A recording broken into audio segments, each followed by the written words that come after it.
नमस्कार, राज तक news channel में आपका स्वागत है। हमारे साथ राष्ट्र उदय पार्टी के राष्ट्रीय अध्यक्ष बाबूराम पाल जी हैं। पाल साहब, राज तक न्यूज चैनल में आपका बहुत बहुत स्वागत है। जी जी, धन्यवाद। हमारा सवाल यह रहेगा कि 27 अक्टूबर 2021 को जो भागीदारी संकल्प मोर्चा के नाम पर हल्दरपुर में मीटिंग रखी गई थी, उसके बाद क्या हुआ कि आप लोग अलग हो गए? नहीं, विषय 27 अक्टूबर 2021 की मीटिंग का नहीं था जी। विषय था भागीदारी का और गठबंधन में साथ चलने का, 22 के चुनाव में हिस्सेदारी का। जब भागीदारी की बात रही, संगठन तैयार करने की बात रही, तो 2 साल से ज्यादा समय तक राष्ट्र उदय पार्टी भागीदारी संकल्प मोर्चा में माननीय ओम प्रकाश राजभर जी के साथ, बाबू सिंह कुशवाहा जी के साथ मजबूती से संघर्ष किया और मोर्चे को तैयार किया। जब भागीदारी लेने का समय आया तो फिर उस समय पे जब जो नेता भाषण देते थे कि जिनकी जैसी संख्या भारी वैसी उनकी हिस्सेदारी, जब हिस्सेदारी की बात आई तो बोले भाई अब अपना अपना देख लीजिए, तो यहाँ पे हिस्सेदारी नहीं है। फिर जो है कि हमको अलग होकर के अपना चुनाव में जाना पड़ा। तो ठगहारी सबसे बड़ी तो हमारे जो भाषण देते हैं नेता, जैसी संख्या भारी वैसी हिस्सेदारी, पिछड़ों के जो मसीहा बनते हैं, पिछड़ों के लुटेरा यही निकले, इसलिए हम लोगों ने अलग हो गए। आपका कहने का मतलब है कि सिर्फ भाषण में उनके दम है, जमीनी हकीकत नहीं है? नहीं, बहुत जमीनी हकीकत और भाषणों में बहुत अंतर है, कोई मेल मिलाप ही नहीं है। आज ही हमने सुन रहा था माननीय ओम प्रकाश राजभर जी को, वो कह रहे थे अखिलेश जी के लिए कि अखिलेश जी भाई पाल को नहीं दिए, बिंद को नहीं दिए थे टिकट, और मल्लाह को नहीं दिए, इनको नहीं दिए, उनको नहीं दिए। लेकिन हम पूछना चाहता हूँ भाई, हम तो आपके साथ थे और हमने तो आपको 22 का नेता माना, 2022 में मोर्चे का नेता माना था, तो हम आपसे माना था, तो आपने क्या दिया? आपको तो लगभग 17-18 सीट जो है कि अखिलेश यादव जी ने दिए थे, उसमें से भागीदारी संकल्प मोर्चा में आपने किसी को भी नहीं दिया। माननीय प्रेमचंद प्रजापति जी थे, अनिल चौहान जी थे, राम सागर बिंद जी थे और राष्ट्रीय उदय पार्टी थी। सबको साथ में घुमा करके सब आपने अपनी गोटी सेट कर ली। अब किसी को भागीदारी आप नहीं दिए, दूसरों पर आरोप तो लगाते हैं, लेकिन आप खुद क्या करते हैं? इसलिए जो है आज जो समाज हमारा पिछड़ा, अति पिछड़ा, सर्वाधिक पिछड़ा पीछे जा रहा है, तो इसके सबसे बड़े जो है कि दोषी कह सकते हैं कि हमारे पिछड़े समाज के नेता ही हैं, जो हमारे भागीदारी देने की जिम्मेदारी लेते हैं, यही हमारी हिस्सेदारी ठगने का काम कर रहे हैं। जब 2022 का चुनाव का गठबंधन हो तो क्या हुआ? ऐसा चीज क्या कहे ओम प्रकाश राजभर कि आप लोग वहीं से अलग हो गए? क्या ये डायरेक्ट कह दे कि हम टिकट नहीं देंगे, अपनी हिस्सेदारी खोजिए, या कि आप लोग मांगे और अखिलेश यादव ना बोले? मामला बिगड़ा कहाँ जाकर? नहीं, बिगड़ा मतलब मामला है के लिए 27 अक्टूबर 2021 हल्दरपुर ग्राउंड से कार्यक्रम से पहले हम लोग की विधिवत बात हुई थी। समाजवादी के भी नेता से बात हुई थी, माननीय राजभर जी से सबसे बात हुई थी। सीटें लगभग हम लोगों को तय कर दी गई थी। हमको 5 से 6 सीटों का आश्वासन मिला था। हमने अपना सीट और प्रत्याशी का नाम भी बता रखा था। तो 5-6 सीट किसने, कौन देने के लिए कहा था? अखिलेश यादव या ओम प्रकाश राजभर? दोनों जन। तो जिम्मेदार तो दोनों आदमी हुए ना, अखिलेश यादव भी हो, आपको भी नहीं दिए, या कि वो पल्ला झाड़ दिए कि नहीं आप ओम प्रकाश राजभर से बात करें? नहीं, पल्ला उन्होंने नहीं झाड़ा। अखिलेश जी ने कहा कि जैसे जैसे उधर का चरण का घोषणा होगा, आपका घोषणा होगा, सभी लोगों का मोर्चे का घोषणा होगा टिकट का। देखिए, इधर राजभर जी की सीट की घोषणा सीतापुर की हो गई और कृष्णा पटेल जी की सीट की घोषणा हो गई। फिर हम लोग जब सक्रिय हुए, फिर लास्ट में कहा गया भाई अभी जो है कि बड़े बड़े नेता आ गए हैं, अभी आप लोगों को भागीदारी नहीं मिल पा रही है, किसी तरीके से 1 सीट में आपको दे दूंगा। तो हमने कहा भाई 1 सीट के लिए हमने पार्टी नहीं बनाई है, हमने अपने समाज और पिछड़े पिछाड़े के हक अधिकार की बात के लिए है, तो हर समाज ने सीट दे दो। तो लास्ट में 5 से 6 सीट का आश्वासन था। जब 5-6 भी नहीं मिला तो हमने कहा अच्छा किसी तरीके 2 तो दे दो। अब 2 दे दो, तो चूंकि हमारा उद्देश्य था, एक तो भाई भारतीय जनता पार्टी से प्रदेश को मुक्ति करानी थी, सत्ता से बाहर करना था और अपनी भागीदारी लेनी थी, अखिलेश जी को मुख्यमंत्री बनाना था, राजभर जी के सबको साथ हम लोग को जाना था। ये उद्देश्य से हमने 5 से तुरंत 2 पे आ गया। जब 2 भी नहीं दिए, बोले किसी तरीके से हमने, यार किसी तरीके से तो इतना मजबूर लाचार, तो हम लोग वैसे ही हम लोग सर्वहारा हैं, अब हारने के लिए बचा ही किया है, तो हम लोग जाते हैं जनता के बीच में। तो हमने जो है कि 19 दिसंबर 2021 को प्रेस कॉन्फ्रेंस करके हम अलग निकल गए और अपने हम प्रत्याशी लड़ाए, 8 सीट जो हमने लड़ाया। तो उसमें ठगहारी कह सकते हैं, सबसे बड़ा जिम्मेदारी तो माननीय ओम प्रकाश राजभर जी की ही थी, क्योंकि हम इनके साथ 2 साल तक संघर्ष किए थे। तो इन्होंने जब हम भाषण भी दे रहे थे और साथ में लेके चल रहे थे, तो हमारा हक इन्हीं से लेना था। अब इन्होंने अखिलेश जी से कैसे बात की क्या आप यह जाने, लेकिन अखिलेश जी जब बात हुई तो आश्वासन दिए, लेकिन लास्ट में अखिलेश जी ने, राजभर जी ने कहा भाई अब नहीं मिल पा रहा है, तो हम लोग ने अलग हो गया। तो जब ओम प्रकाश राजभर जी बोले कि नहीं मिल पा रहा है, तो फिर आप अखिलेश यादव से नहीं कहे कि आप भी कहे थे कि हम 5 सीट देंगे, तो अब क्या होगा? ताकि वहीं से आप रिश्ता तोड़ने का फैसला कर लिए। नहीं, बिल्कुल रिश्ता तोड़ने का फैसला है, क्योंकि स्वाभाविक थी कि मोर्चे का नेता ओम प्रकाश राजभर जी थे और ओम राजभर जी ही बात करें। 2 बार अखिलेश जी से भी मीटिंग हुई थी, तो फिर आश्वासन दिए थे। तो उसमें फिर बाद में हमने अखिलेश जी से फिर उचित तो नहीं समझा, क्योंकि इतनी गहमा गहमी भी थी वहाँ पे, फिर जा करके बात करना उचित नहीं समझा। क्योंकि देखा जिनके साथ हमने 2 साल संघर्ष किया और मोर्चे को खड़ा किया, पूरे उत्तर प्रदेश में राजनीति का एक विषय बन गया था मोर्चा, तो वहाँ जो कुछ नहीं मिल पा रहा है, इससे अच्छा हमने अपना अलग जाकर के रास्ता चुनाव लड़ने का चुना। जो भागीदारी संकल्प मोर्चा बना था उसमें करीबन 9 घटक दल थे, लेकिन आखिरी में प्रेमचंद प्रजापति बचे जी। लेकिन प्रेमचंद प्रजापति भी चुनाव नहीं लड़े, उनके ऊपर भी सोशल मीडिया पर आरोप लगाया गया कि पैसा लेकर यानी मुंह बंद कर लेते। इसमें कितनी सच्चाई होगी आपके हिसाब से? देखिए, बात सच्चाई हमारा बताना और कहीं से भी उचित नहीं है, लेकिन स्वाभाविक है जो भी व्यक्ति अगर राजनीति कर रहा है, किसी के साथ खड़ा है, तो स्वाभाविक है कि जैसे हमको टिकट नहीं मिला तो मैं वहां से हट करके अपना लड़ाया टिकट, अपने प्रत्याशी लड़ाया। अब जो वहां पे चिटके रहे और टिकट नहीं मिला फिर भी नहीं हटे, तो कुछ न कुछ तो फिर उसको मिला ही होगा, या तो फिर आश्वासन मिला होगा, सपने मिले होंगे, जो भी मिला होगा उसी के सहारे बेचारा वहीं पड़ा हुआ है। कहीं न महान दल के राष्ट्रीय अध्यक्ष केशव मौर्य की तरह तो नहीं ना, केशव देव मौर्य की तरह जो फॉर्च्यूनर मिल गए उसके बाद वो मुंह बंद कर लिए कि नहीं अब तो हम गठबंधन में रहेंगे, ऐसा तो नहीं ना हुआ प्रेमचंद प्रजापति के साथ आपके हिसाब से? देखिए, स्वाभाविक है, हम जैसे भागीदारी के लिए मजबूती से थे, नहीं मिला, भागीदारी से बाहर निकल गए, और बाकी लोग जो वहां साथ में पड़े रहे, तो स्वाभाविक है कि जब भागीदारी नहीं ली तो कुछ न कुछ तो लिए ही होंगे। अब हमारा कहना ठीक नहीं है। वैसे मेरा पर्सनल आपके चैनल के माध्यम से मैं अखिलेश यादव जी के विषय में कहना चाहूंगा कि अखिलेश यादव जी बेशक एक अच्छे इंसान हैं और अखिलेश यादव जी बेशक एक अच्छे नेता भी हैं, लेकिन बस केवल पाल समाज के लिए नहीं है, बाकी सारे समाज के लिए, बाकी सभी पार्टियों के लिए अखिलेश यादव जी को मैं मानता हूँ उनका अच्छा नजरिया है, पाल समाज के विषय में नहीं है। इसलिए मैं कह रहा हूँ कि अखिलेश यादव जी 22 के चुनाव में इनके साथ जो भी दल या जो भी नेता थे, जैसे केशवदेव मौर्य के जैसे आपने नाम लिए, तो फॉर्च्यूनर के साथ साथ उनको 2 टिकट भी दिए थे, और हम लोगों के मोर्चे में कृष्णा पटेल जी थी तो उनको भी 6 सीटें दिए थे, और राजभर जी भी हम लोग के साथ में थे, जब इनके साथ गए तो उनको भी 17-18 सीटें दिए, और स्वामी प्रसाद मौर्य जी भी भारतीय जनता पार्टी छोड़ करके आए तो उनको भी सीट दी, उनके और भी लोगों को दी, उनको भी संतुष्ट रखे। दारा सिंह चौहान जी जो भारतीय जनता पार्टी छोड़ के आए उनको भी सीट दिए, संतुष्ट रखे, और जो मोर्चे के लोग थे सबको बांध के रखे। लेकिन पाल समाज के विषय में बताऊंगा कि हम राष्ट्रीय पार्टी को भी भागीदारी नहीं दिए, इसमें जितने जिम्मेदार राजभर जी हैं उतने जिम्मेदार अखिलेश जी भी हैं, और साथ साथ हमारे समाज के जो है पाल समाज के बड़े नेता माननीय जो है कि कानपुर के राजाराम पाल जी, ये कांग्रेस पार्टी छोड़ करके आए थे और ऑलरेडी पहले भी राज्यसभा रह चुके हैं, लोकसभा रह चुके हैं, एक बड़ा नेता थे। इनको भी कांग्रेस से आश्वासन दिए थे कि लेकर गए कि हम आपको टिकट देंगे, अखिलेश यादव जी ने इनको भी टिकट नहीं दिए। और हमारे श्री राम पाल जी थे जालौन से, पूर्व विधायक रह चुके, मंत्री रह चुके हैं, इनको भी आज टिकट दे करके दूसरे दिन टिकट कट कर दिए। और जो है कि हरदोई से सुभाष पाल जी एक बड़े नेता, बड़े गद्दावर नेता समाजवादी के लिए थे, बड़े बड़े कार्यक्रम किए, रैली किए, इनको भी टिकट नहीं दिए। तो पाल समाज को पूरी तरीके से अखिलेश जी ने एकदम निगलेक्ट कर दिया, जिसका नतीजा हुआ कि पाल समाज वैसे जला भुना और वंचित है राजनीति में।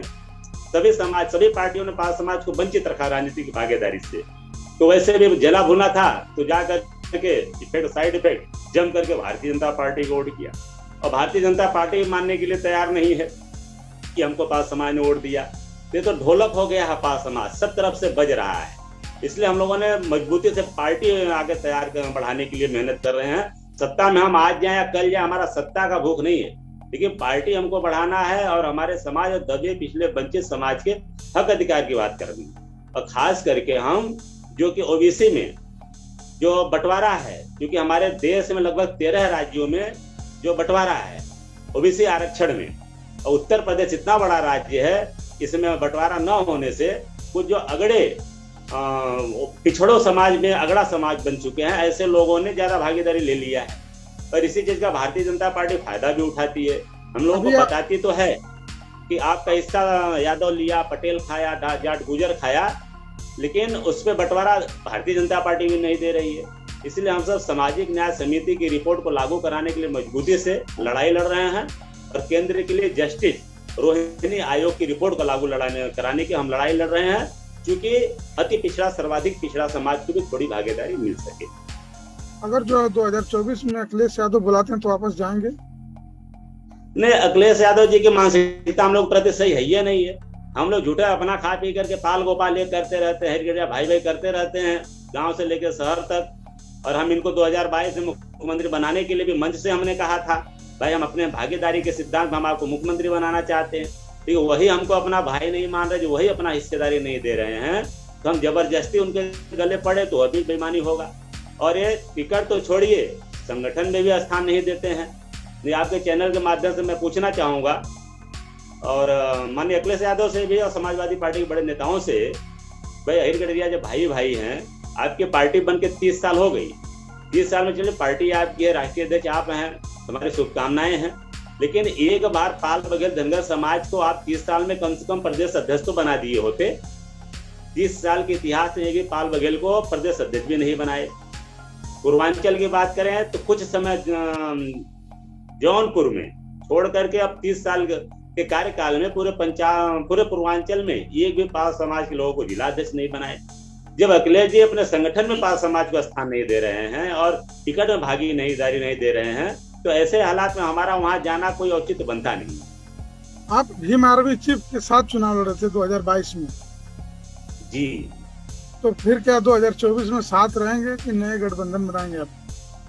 नहीं, अब ये विषय देखिए है, अब चंद्रशेखर आजाद जी के ऊपर है और भी बाकी जो नेता हैं इनके ऊपर हैं। वैसे हमने जब 22 के चुनाव में चंद्रशेखर आजाद जी के साथ जब गठबंधन किया, तो मैं इकलौता नेता था कि हमने घोषणा की, भाई हम आज जो मोर्चे में जुट रहे हैं तो मजबूती से 2022 के साथ साथ 2024 भी हम लड़ेंगे। और लेकिन चुनाव के बाद इस तरीके से कुछ ऐसा रिस्पांस आ नहीं रहा है कि कभी कम से कम मोर्चे की बैठक हो और कुछ इस तरीके की तैयारी हो, इस तरीके से अभी तक तो नहीं आ रहा है। इसके लिए इसमें अभी कुछ स्पष्ट कहना ठीक नहीं है।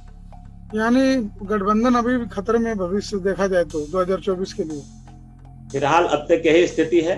वैसे हमारा 2 अक्टूबर को राष्ट्रीय पार्टी का स्थापना दिवस है। हम लखनऊ रमाबाई अंबेडकर मैदान में अपना स्थापना दिवस का कार्यक्रम रखे हैं और एक बड़े भव्य और दिव्य पैमाने पे राष्ट्रीय पार्टी का स्थापना दिवस कार्यक्रम होने जा रहा है। और पूरे प्रदेश से राष्ट्रीय पार्टी के चाहने वाले लोग, पदाधिकारी, कार्यकर्ता, शुभचिंतक सब मजबूती से इस कार्यक्रम में भागीदारी लेने वाले हैं, सपोर्ट करने वाले हैं। तो फिलहाल हमारा भी पूरा उद्देश्य अपने पार्टी के संगठन पे ही है। अभी आप आरक्षण की बात कर रहे थे, न्याय समिति रिपोर्ट जो लागू होगी कराने की बात, तो सारा नोटिफिकेशन तो हाई कोर्ट खारिज कर दिया अभी, तो इसमें अब आगे क्या होगा? नहीं, सामाजिक न्याय समिति पर हाई कोर्ट का कोई हस्तक्षेप नहीं है। यह केवल मुख्यमंत्री माननीय योगी आदित्यनाथ जी के टेबल पे है, माननीय मुख्यमंत्री जी के हाथ में है। ये आज के चाहे तो आज इसको लागू कर दें। और हाई कोर्ट में तो जो 17 जातियों को का जो आरक्षण था एससी में डालने का, उस पे रोक लगा है। वही बोल रहा कि उसको तो खारिज कर दिया। तो इसके पहले अखिलेश यादव की सरकार में भी ऐसा हुआ था, वापस फिर बीजेपी सरकार में हो गया। तो क्या कहा जाए, दोनों पार्टियां जनता को गुमराह कर रही है। दोनों ने तीनों पार्टियां महोदय, दोनों ने तीनों पार्टियां सपा, बसपा, भाजपा, तीनों, क्योंकि 17 जातियों को एससी में शामिल करने के लिए बसपा ने भी शासनादेश जारी किया था, सपा ने भी किया था, भाजपा ने किया है। और ये सारी पार्टियां मिलकर के जो ओबीसी में अति पिछड़ा सर्वाधिक पिछड़ा समाज है इनके ऊपर ही राजनीति कर रहे हैं और इनको ही राजनीति से, शासन सत्ता से वंचित करने का काम कर रहे हैं। क्योंकि इन तीनों पार्टी के नेताओं को अच्छी तरह पता है कि केवल इनके शासनादेश कर देने से यह समाज एससी कैटेगरी में नहीं आ सकती है। इतने तो पढ़े लिखे हैं, इतने तो राजनीतिक हैं, इनको अच्छी तरह पता है। जानने के बाद भी इन्होंने शासनादेश जारी किया। इनको अच्छी तरह पता है कि एससी एसटी में कोई भी सरकार किसी न जाति को शामिल कर सकती है, न तो किसी जाति को निकाल सकती है। इसके लिए लोकसभा में पारित कराना होगा, राज्यसभा में पारित होगा और राष्ट्रपति का शासन होगा। और ये कराना इतना आसान नहीं है, क्योंकि 20% ऑलरेडी सांसद बैठे हुए हैं एससी समाज के। क्या इतना आसानी से होने देंगे? बिल्कुल नहीं होने देंगे। ठीक है, गुमराह करके एक तरीके से हमारे हाथ में 2 सर्टिफिकेट दे दिया। अब 17 जातियों के साथ साथ हमारा जो पाल बघेल समाज है, धनगर समाज है, हमारे धनगर समाज का आधा हिस्सा बोल करके एससी का सर्टिफिकेट और बाकी ओबीसी का सर्टिफिकेट, हमारे पढ़े लिखे नौजवान 2 सर्टिफिकेट लेके घूम रहे हैं। जिससे जो 17 जातियों की स्थिति है वो हम धनगर पाल समाज की स्थिति है। एक ओबीसी का सर्टिफिकेट लेके घूम रहे हैं, एक एससी का सर्टिफिकेट लेके घूम रहे हैं। और धनगर के लिए भी इलाहाबाद उच्च न्यायालय ने एसटी लिया है और बाकी 17 जातियों के लिए खारिज कर दिया है। और बच्चों का भविष्य खतरे में है। कोई अगर एससी का सर्टिफिकेट का इस्तेमाल किया होगा वह अब कहाँ जाएगा? उसका भविष्य अंधेरे में है। अगर कल को हम जातिवाद जनगणना की जो बात हो रही है, ओबीसी समाज की बड़े बड़े नेता जो बात कर रहे हैं, अगर फिलहाल के दौर में जब तक इन 17 जातियों का एक कंफर्म नहीं होता है, यह कौन सी कैटेगरी में रहेंगे? जब तक ये धनगर गडरिया समाज के कंफर्म नहीं होता है कौन सी कैटेगरी में रहेंगे? तो इस पीरियड में अगर जातिवाद जनगणना हो गया तो हमारा अति नुकसान होगा। क्योंकि हम आधे लोग एससी में अपना जनगणना करवाएंगे, आधे लोग ओबीसी में जनगणना करवाएंगे। वैसे ही 75 साल से शासन सत्ता से वंचित है। हमारे लिए कोई आरक्षण का प्रावधान नहीं मिला, कोई आरक्षण लाभ नहीं मिला, लोकतंत्र का कोई लाभ नहीं मिला। हम आज भी हमारे लोग भेड़ बकरी चरा रहे थे, तब भी चरा रहे थे, आज भी चरा रहे थे। तब इन 17 जातियों जो स्थिति थी आज भी वही स्थिति है। तो इनके साथ अगर आज जातिवाद जनगणना हो जाता है तो ये भयंकर टुकड़ों टुकड़े में बढ़ जाएंगे। जिनकी जनसंख्या 6% और 3% पे आ जाएंगे, जिनकी 3% और 1.5% पे आ जाएंगे। इसके लिए हम सरकार से कहना चाहते हैं कि सबसे पहले तो इन 17 जातियों के साथ साथ धनगर समाज का भी एकदम क्लियर हो जाए। भाई ये कौन से कैटेगरी में? एससी है तो एससी क्लियर कर दीजिए, ओबीसी है तो ओबीसी क्लियर हो जाए। उसके बाद आप जातिवाद जनगणना कराएं। जब तक नहीं हो रहा है तब तक कम से कम सामाजिक न्याय समिति की रिपोर्ट लागू हो जाए, ताकि कम से कम हमारे भाइयों को कम से कम त्रिस्तरीय चुनाव में थोड़ी सी लाभ मिल जाएगा। आज ओबीसी में बहुत बड़ा तबका ऐसा है जो कि मुख्य धारा से वंचित है, आज भी जंगलों में रह रहे हैं, रोड के किनारे निवास कर रहे हैं। उनका भविष्य कहाँ है? उनका ख्याल कौन करेगा? तो हम पिछड़ों के साथ, अति पिछड़ों के साथ सपा, भाजपा और बसपा, ये तीनों ने राजनीति किया, तीनों ने वोट बैंक की राजनीति की और ये केवल घोषणा करके बस अपना वोट लेना चाहते हैं, ताकि हमारा आपको हक अधिकार देना बिल्कुल नहीं चाहते हैं। इसके लिए हमने पिछड़ा और अति पिछड़ा सर्वाधिक पिछड़ा के लोगों से, नेताओं से हम आह्वान कर रहे हैं, आप लोग आइए, मिल करके अपनी लड़ाई स्वयं लड़िए। और कोई आपको हक अधिकार देने वाला नहीं है, आपके हक अधिकार की लड़ाई लड़ने वाला नहीं है। आपका भाई बाबू रामपाल आपके साथ में खड़ा है। 2 अक्टूबर की रैली करने जा रहा है। 2 अक्टूबर की रैली में आपके माध्यम से मैं कहना चाहूंगा, पिछड़ा समाज, अधिक पिछड़ा समाज नेताओं को हमसे संपर्क करिए और हम आपको वहाँ पे मंच में जगह देंगे। हमारे आप अतिथि हैं और आप वहाँ से अपनी बात रखिए और मैसेज सरकार को दीजिए। आखिरी सवाल, ओम प्रकाश राजभर 2024 में आपको बुलाते हैं तो फिर जाएंगे उनके साथ? नहीं, देखिए ओम प्रकाश राजभर जी एक बार वैसे भी कहते हैं कि बिलाज जो है कि मट्ठा से जली रहती है, जब जली रहती है तो मट्ठा को फूक फूक के पीती है। यहाँ तो हम अकेले, हमारा सवाल नहीं है, हमारा पूरा समाज, पूरी पार्टी जली भूमि है। किसी को हक अधिकार मिलवे नहीं किया। और आज भी वो कभी हमने आज भी सुना कि पहले आपको पता है कि दोष दे रहे हैं कि अखिलेश नेपाल को नहीं दिया, इनको दिए, उनके टिकट भागीदारी नहीं दिया, उनको नहीं दिए। ठीक है, हम पूछना चाहते हैं, आपने 17-18 टिकट आपने किसको दिया? क्या आपने राठौर पार्टी को हिस्सेदारी दिया जो 2 साल रखे? क्या आपने प्रेमचंद प्रजापति को टिकट दिया? क्या अनिल चौहान को दिया? क्या राम सागर को दिया? ठीक है, प्रेमचंद प्रजापति जी आपके साथ रहे, राम सागर जी रहे, अब किस स्थिति में रहे आप जाने, वो जाने। अनिल चौहान जी बाहर हट गए, क्या दिया आपने उनको? हम लोग क्या दिया? तो इसलिए अब हम जो है कि राजभर की बहुत दूर की बात हो गए। अब इनकी जो है पोल खुल चुकी है। ये कितने हितैषी है पिछड़ों के, दलित, शोषित, वंचित के, ये जनता जाग चुकी है, सब जान चुकी है। तो इनके झांसे में आने वाला जनता नहीं है। चलिए, राज तक न्यूज चैनल को आप समय दिए, इसके लिए आपका बहुत बहुत धन्यवाद। बहुत बहुत धन्यवाद। हमारी शुभकामनाएं आपके साथ है, क्योंकि आप एक सोशल, एक वंचित, राजनीतिक वंचित समाज के लोगों की बात आप जन जन तक पहुंचा रहे हैं। इसके लिए हम आपका आभार प्रकट करता हूं। हमारे बहुत बहुत धन्यवाद, बहुत बहुत शुभकामनाएं आपको।